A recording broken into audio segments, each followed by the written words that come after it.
You know that feeling, right? That nagging stiffness in your hips, that heavy feeling in your legs after you've been sitting for a while. Well, if that sounds familiar, this explainer is for you. We are about to walk through a super simple but really powerful routine that's designed to fight back against our modern sedentary lives and, honestly, help you feel years younger. Let's get right into it. It's a feeling so many of us can relate to. You stand up and everything just feels kind of stuck. And it's so easy to just shrug and chalk it up to another birthday, isn't it? But what if age isn't the real villain here? What if it's something we're all doing every single day without even thinking about it? So the real issue, our hidden enemy, is just sitting. I mean, think about it. We sit for breakfast, we sit in the car, we sit at work, and then we sit to relax at night. It feels like we're resting, but for our hips and our pelvis, it's one of the toughest positions to be in, and that only gets more true as we get older. Okay, so here's what's actually going on inside your body. When you sit for long stretches, you're literally pinching the main highways for your blood flow. This cuts down on fresh, oxygenated blood getting to your hip joints, your legs, and even your vital pelvic organs. And that stiffness, that heaviness, that's your body basically screaming for better circulation. But here is the fantastic news. You don't need a gym membership or any fancy equipment to start fixing this. We're about to walk through a 5-move solution, a really gentle, totally accessible routine you can do right at home to get that crucial blood flow going again and win back your mobility. All right, so here's our game plan for feeling better. We've got the glute walk, the sumo stretch, the pendulum, the towel squeeze, and we'll finish up with that classic figure 4 stretch. So first things first, let's start by waking up the pelvis. Our first 2 moves are all about just that, waking up the pelvis. You can think of them as a kind of internal massage. They're designed to open up that whole region and get the blood moving where it needs to go. Our first move is called the glute walk.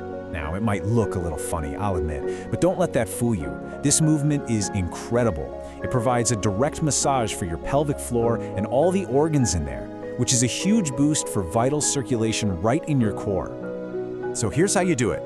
Just sit nice and tall with your legs straight out in front of you. The real key here is to lift one hip, then the other, to walk forward on those hard bones you can feel under your butt. Those are your sits bones. Then you just walk backward. And here's the crucial safety tip. If your back feels a little weak, just place your hands on the floor right beside you for extra support. Easy. Next up is the sumo stretch. You know, as we age, our inner thigh muscles, the adductors, they get notoriously tight from all that sitting. And that tightness can actually pull on the pelvis. And surprise, it's a really common hidden cause of lower back pain. This move hits that spot directly. And you've got 2 great options here, so there's no excuse. For the classic version, you take a nice wide stance. But look, if you have knee issues or you just feel a bit unstable, the simplified version is perfect. Just a slightly wider stance and a shallow little mini squat. The most important thing is to listen to your body. Choose whichever version feels right for you today.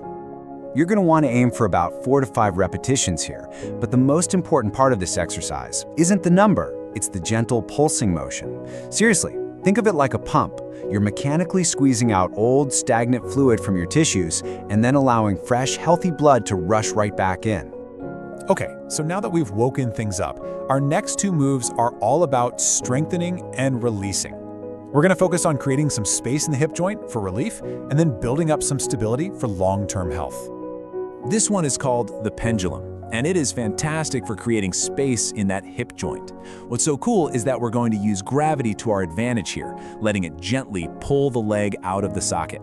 This can provide almost instant relief, and it's especially great for anyone dealing with arthritic hips. So for this setup, you'll stand next to a wall. You want the foot that's furthest from the wall to be on a slightly raised surface. A folded mat, a book, even a thick slipper works. Hold the wall for balance, lift your inner leg up using your muscle power, and then, and this is the most important part, just let it drop. Completely. Let it swing.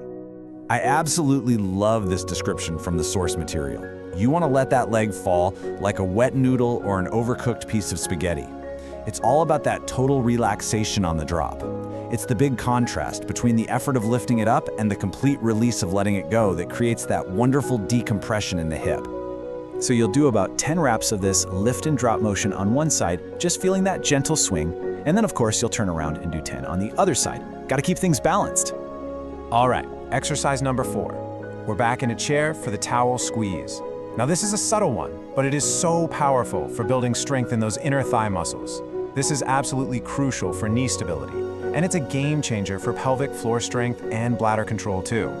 The pattern couldn't be simpler. You sit on a chair, stick a rolled up towel between your knees. Squeeze that towel firmly for about 2 seconds, then relax completely for 2 seconds. The trick is to sync up your breath with the movement. Exhale as you squeeze and take a nice deep inhale as you relax. Go for about 10 repetitions. But a quick heads up, these muscles might not be used to working this way, so they can cramp if you go too hard too fast. Start gently. Remember, the goal is to wake the muscles up, not to completely exhaust them. And just like that, we have made it to our final section. Think of this as the cool down, maybe the most relaxing part of the whole routine. This last move is all about a gentle release, and it leads us perfectly into our most important takeaway message. And here it is, our final exercise, the famous Figure 4 stretch. It's often called the dessert of a routine, and for good reason. It is just a deeply satisfying stretch that gets right into those deep hip rotator muscles that get so stiff after a long day of sitting. You can do this on the floor, but for a little more accessibility, you can just lie on your bed. Place one foot flat on a wall or your headboard, then cross the other ankle over that thigh. From there, gently pull that thigh towards you until you feel a good solid stretch. Don't force it. Just hold it there, breathe deeply, and relax into it for about 30 to 60 seconds. And that brings us to what might be the most important point of this entire explainer. This is not about doing some brutal, exhausting workout once a month. The real magic, the real change, happens with gentle, daily movement. It is always true. Consistency is so much more important than intensity. So, by doing these simple moves, you're not just exercising, you're giving your joints exactly what they've been craving. Remember that phrase, motion is lotion? You're literally lubricating your body for a more active, more vibrant, pain-free life. So the only question left is, feeling looser and more mobile, where will your body take you now?